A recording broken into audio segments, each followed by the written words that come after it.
First of all, I think I want to say hi, Jason. And for those just tuning in, I'd like to give a quick plug to Jason here, who is the man who is normally putting all of our Zoom, both the Alex podcasts and my the Z briefs between me and other guests with Anna and here I am now with Jason. And Jason also has his own podcast through the International Film Series website.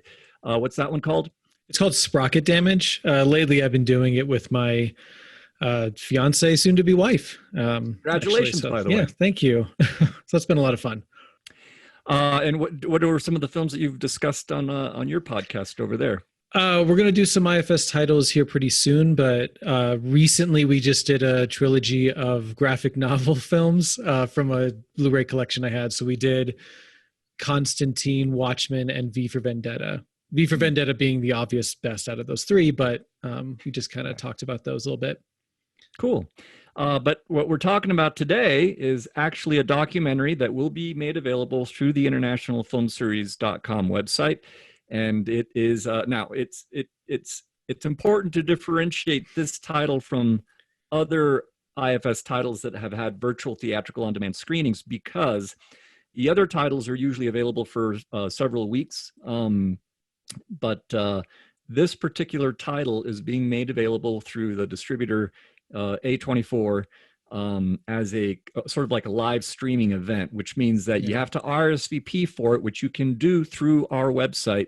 And then it'll put you in a queue, and then you'll be able to watch it for free on Thursday, September 24th. Is that right, Jason? Check me out. 7 o'clock Mountain 7 o'clock. Time. Anyway, yeah. Now, The Boys State is a documentary. It's screened at Sundance, and it's a documentary that I actually only saw half of it because it was on the tail end of Sundance, and I ended up having to jump out to grab a transportation back to the airport to get my flight back. But I have to say, I mean, the half that I saw was really very interesting. And I read there was actually in the New York Times a couple of weeks ago, there was an essay by one of the protagonists from the documentary, Rene Otero, who is really, he's clearly someone who is has just what's the word? He's very eloquent. And he's eloquent in the movie and the documentary, and he was eloquent in his essay. But Jason, you actually saw it all the way through, so I did. Yeah. So what were your thoughts? How Well, it definitely continues to be good all the way through, I thought. You've got four basic protagonists in there that you're kind of following, and they're wildly different people. Renee is one. He's kind of the funniest one for me because he was a little relatable because he kept in a way combating with the people that were on his side. There's even they tried to impeach him very briefly in the film, which was kind of interesting how he was reacting to that. But yeah, it does really well. One of the things I found really kind of just a bit crazy about it is that these kids, they're kids. Like, they're one of the requirements for the boys state that you have to be between a junior and a senior in high school. So these are like 17-year-olds basically. And as you're saying, like, Renee is not just the only one, but a lot of them are surprisingly well-spoken, and they just really seem to have their thoughts really well put together, at least much more so than I did when I was 17.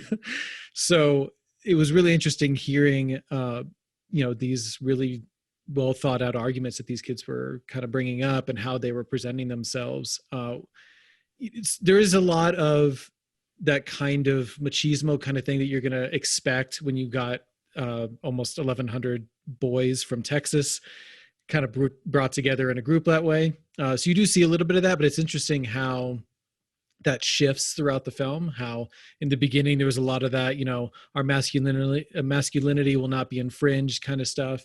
But it shifts, and not everybody is how you expect. Again, this one takes place is 2018 in the Texas boy state, and it is a few of the kids even comment on how it's like a room full of white conservatives.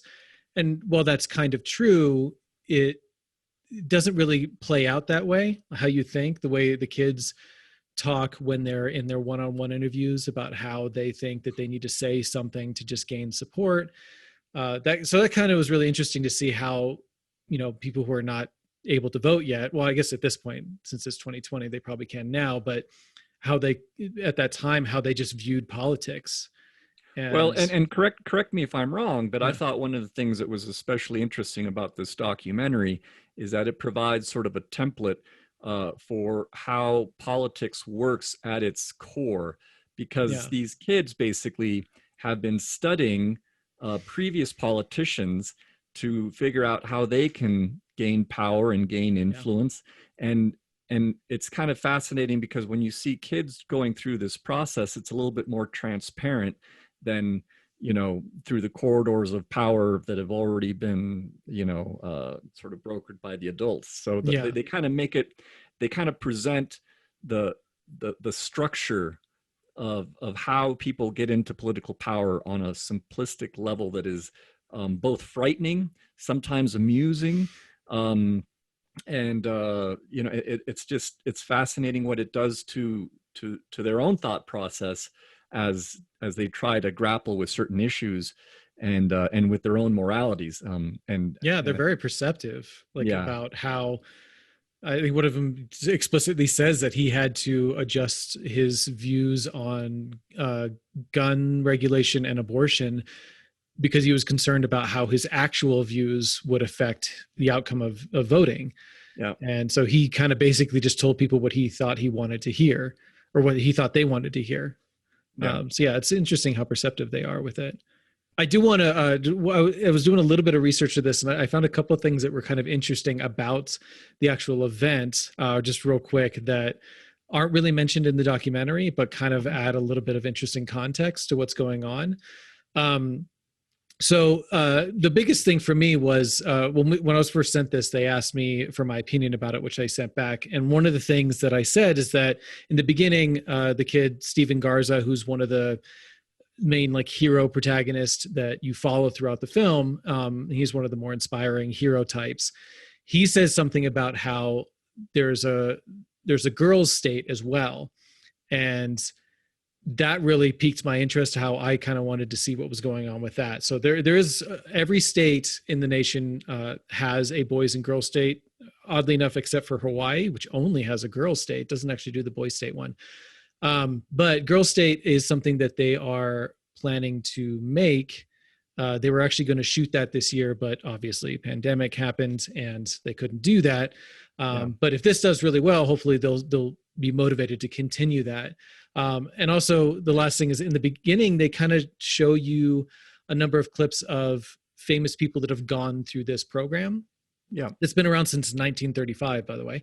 And there's some obvious ones like Dick Cheney and Bill Clinton and Cory Booker that aren't really too surprising. But I looked through some other lists, and some of them kind of made me laugh because we've got Scott Bakula also went through the program, John Bon Jovi, Garth Brooks, Michael Jordan, and Bruce Springsteen are also people that Bruce went. Springsteen? Yeah, Bruce Springsteen Are you kidding went through me? this program. Yeah, so there's a lot of artists and sports players and everything, and some actors and everything. It was really interesting just kind of see that it kind of covers the gamut of kind of people that are going in there. I don't know That's how far fascinating. these people went. Yeah. Yeah.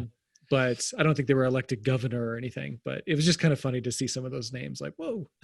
Well, But, I'm glad you mentioned that because I never would have known otherwise. And Bruce Springsteen is dropping a new album here. hey, Yeah, good timing so then. yeah. All right. So again, thanks for watching or listening. And Yes. again, it's a free live streaming event, so it's a perfect opportunity to check something out that it's an award-winning documentary by Yeah. directed by Amanda McBain and Jesse Moss, who are they've been around for a while. I think they did a film called The Outsiders, or no, The Overnighters. That's Yeah. something that came out like 4 or 5 years ago that was also at Sundance. So they've got a nice track record of finding interesting subjects, and this is certainly no exception to that rule. So again, Boys State coming up for free on the International Film Series website Thursday. And we should mention too, yeah, A24 is the reason why they're doing that. So they're offering it to it as a free screening for everybody. So shout out, I Yeah, guess, to A24 too. But absolutely. Yeah. And yeah, go watch Boys State. Jason, thanks for joining. absolutely. And hey, we should do this more often, right? Go in there Of and jump course. in. All Yeah. right, man. All right. Thank you. Later.